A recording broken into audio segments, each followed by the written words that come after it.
You ever stop and wonder, what if the biggest thing holding you back in life isn't your job or your relationships or anything out there, but actually what's going on inside your own head?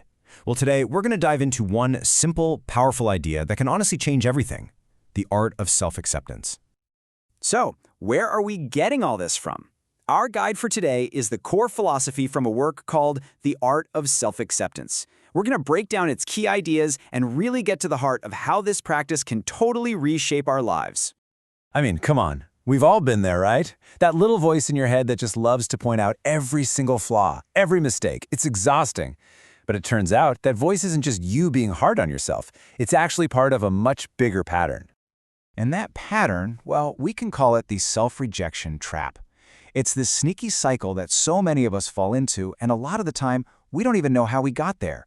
So let's take a look at where this thing even comes from. Here's the thing. Nobody is born rejecting themselves. It's a learned habit, something we pick up along the way. You know, it starts small, maybe with family expectations, or constantly comparing yourself to people on social media. And over time, all those outside pressures become your own inner voice. It becomes this automatic, critical soundtrack playing in your head.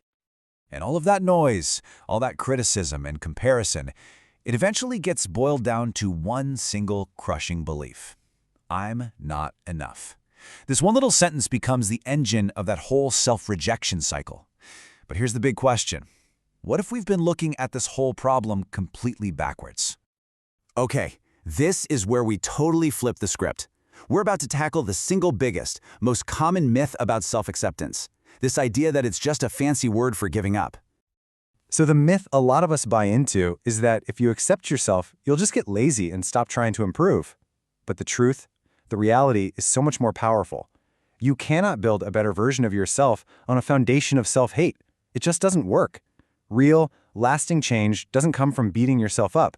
It comes from a place of honesty and, believe it or not, kindness. So what's actually going on in our brains when we're stuck in these loops of self-criticism? Let's get a little bit into the science of how our inner monologue physically changes our minds. Think of it this way. Your brain has one primary job above all else: keep you safe. Now, when you're constantly criticizing yourself, your brain can't tell the difference between that and a real physical threat. It literally triggers a danger response. Hello, stress hormones. But self-acceptance, it does the exact opposite. It sends a signal of safety, which calms your nervous system down and creates the mental space you need to actually solve problems and grow. So to make this even more practical, it's really helpful to think of your inner world like there's a conversation happening between two very different voices. And figuring out who's talking, well, that's the key to changing the entire conversation. On one shoulder, you've got the inner critic. This one is loud, harsh, and loves to bring up old mistakes and fears. Its fuel is judgment.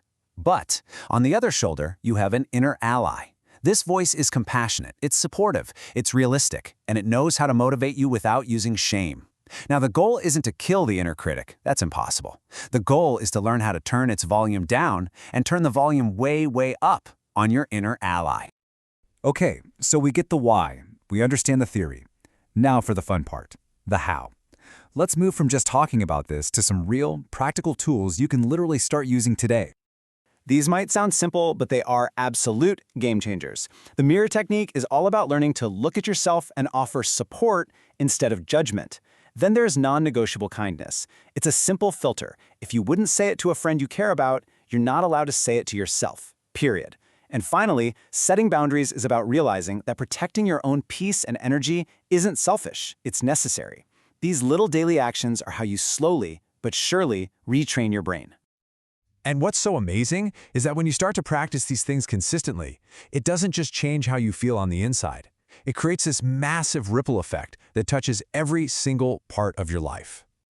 Self-acceptance is what you might call a keystone habit. It's that one core change that makes all the other positive changes so much easier. When you're not at war with yourself anymore, your relationships just get healthier. Your confidence starts to feel real and natural, not forced.